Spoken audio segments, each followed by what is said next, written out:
Hello friends, आज के इस वीडियो में हम देखेंगे इंडेमनिटी और गारंटी। ये स्पेशल कॉन्ट्रैक्ट्स में आता है। अब हम स्टार्ट करते हैं। इंडेमनिटी मीन्स कॉम्पेंसेट करना। कॉन्ट्रैक्ट में अगर कोई भी लॉस को कॉम्पेंसेट किया जाता है तो उसको बोलते हैं इंडेमनिटी देना। इसकी डेफिनेशन सेक्शन 124 में डिफाइन की गई है, इंडियन कॉन्ट्रैक्ट एक्ट 1872 में। डेफिनेशन देखते हैं। A contract by which one party promises to save the other from loss caused to him by the conduct of the promisor himself or by the conduct of any other person is called contract of indemnity। ये बताया गया है कि अगर loss promiser की वजह से कुछ हो रहा है या किसी और पर्सन की वजह से हो रहा है, उसको कॉम्पनसेट किया जाएगा। ऐसे कॉन्ट्रैक्ट को हम इंडेमनिटी कॉन्ट्रैक्ट बोलते हैं। इसका बेस्ट एग्जांपल है इंश्योरेंस कंपनी।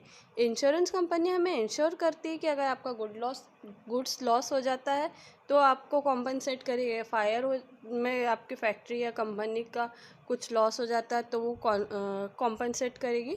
ऐसे इसको हम कॉन्ट्रैक्ट ऑफ इंडेमनिटी बोलते हैं। कॉन्ट्रैक्ट ऑफ इंडेमनिटी में दो पार्टीज होती है। फर्स्ट, द प्रोमिसर और द इंडेमनीफायर। प्रोमिसर मीन्स जो पर्सन लॉस को बेयर करने के लिए बोलता है, कॉम्पनसेट करने के लिए बोलता है। और द सेकेंड पार्टी होते हैं द प्रोमिसी और द इंडेमनीफाइड और इंडेमनिटी होल्डर। ये वो पर्सन होता है जिसका लॉस कवर अप किया जाता है, जिसको कॉम्पनसेशन मिलता है। Essentials of contract of indemnity, इसमें फर्स्ट पॉइंट है दो पार्टीज होनी चाहिए, प्रोमिसर या इंडेमनीफायर। सेकेंड, प्रोमिसी और इंडेमनीफाइड होना चाहिए। सेकेंड पॉइंट है प्रोटेक्शन ऑफ लॉस। ये इंडेमनिटी ऑफ कॉन्ट्रैक्ट लॉस को इसका पर्पस ये है कि लॉस को प्रोटेक्ट करना। बट लॉस किसकी वजह से होना चाहिए, प्रोमिसर या किसी और पर्सन की वजह से। अगर प्रोमिसी खुद लॉस करके बैठता है तो इंडेमनिटी कॉन्ट्रैक्ट परफॉर्म नहीं करेगा। Of a valid contract. Contract of indemnity एक स्पेशल टाइप का कॉन्ट्रैक्ट है जो भी जनरल प्रिंसिपल्स ऑफ लॉ के कंटेंट सेक्शन 1 टू सेक्शन 75 में इंडियन कॉन्ट्रैक्ट एक्ट 1872 में दिए गए, जैसे कि proposal, promise, acceptance, consideration, lawful object, ये सारे इसमें एप्लीकेबल होंगे। एक्सप्रेस और implied. The contract of indemnity may be express, made by word spoken और रिटर्न और implied. Third point, number of contracts. इसमें एक ही कॉन्ट्रैक्ट होता है इंडेमनीफायर और इंडेमनीफाइड के बीच में। To recover damages paid in a suit, section 125 और सब सेक्शन 1 में दिया गया है कि अगर कोई भी डैमेज इंडेमनिटी होल्डर पे कर रहा है तो उसके पास पूरा राइट है कि वो इंडेमनीफायर से रिकवर कर सकता है। अगर उसको कहीं पे कोई लॉस हो रहा है, डैमेज हुआ है और उसको पे करना पड़ा है, तो वो प्रॉमिसर से ही रिकवर कर सकता है। Right to recover cost incurred in defending a suit, section 125 subsection 2। इस केस में क्या है, अगर होल्डर को इंडेमनीफाई होल्डर को कोई कॉस्ट पे करनी पड़ रही है तो वो इंडेमनीफायर से रिकवर कर सकता है।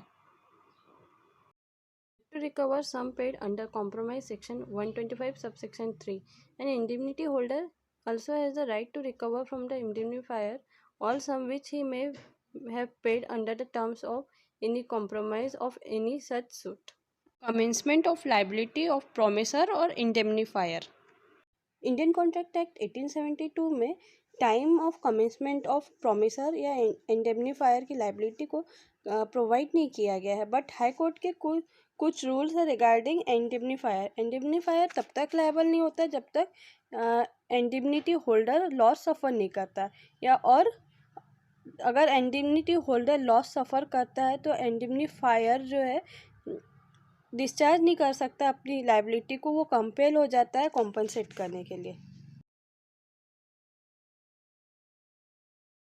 हमने अभी तक कॉन्ट्रैक्ट ऑफ इंडेमनिटी देखा, अब कॉन्ट्रैक्ट ऑफ गारंटी देखेंगे according to Indian contract act 1872।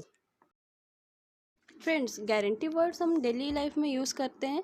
बहुत सिंपल वर्ड है, लेकिन इसको सिंपल वर्ड्स में मैं बता देती हूँ। जहाँ पर एक पर्सन अपनी लायबिलिटी डिस्चार्ज करता है और दूसरा पर्सन उसके बिहाफ में श्योरिटी देता है, इस प्रोसेस को हम गारंटी कहते हैं। इसको एक एग्जांपल से समझते हैं। सपोज़ ए ने बी से लोन लिया और बोला कि वो एक स्पेसिफिक पीरियड ऑफ टाइम के बाद उसको रिटर्न कर देगा, बट बी बोलता है कि मैं आपको पहचानता नहीं हूँ और आपने मेरे पास कोई श्योरिटी नहीं है, तो आप कहाँ से मुझे रिटर्न करोगे, आप भाग गए तो तो ए क्या करता है, सी पर्सन को लेके आता है, वो एक बिजनेसमैन है, और बिजनेसमैन जो है वो ए के खिलाफ श्योरिटी देता है कि ये स्पेसिफिक पीरियड में आपको रिटर्न करेगा, और अगर नहीं रिटर्न करता है तो मैं आपको गारंटी देता हूँ कि मैं आपको इसके पैसे दूंगा। गारंटी ऑफ कॉन्ट्रैक्ट में 3 पार्टीज इन्वॉल्व होती है। फर्स्ट है प्रिंसिपल डेटर, सेकंड है क्रेडिटर, और थर्ड है श्योरिटी या गारंटर।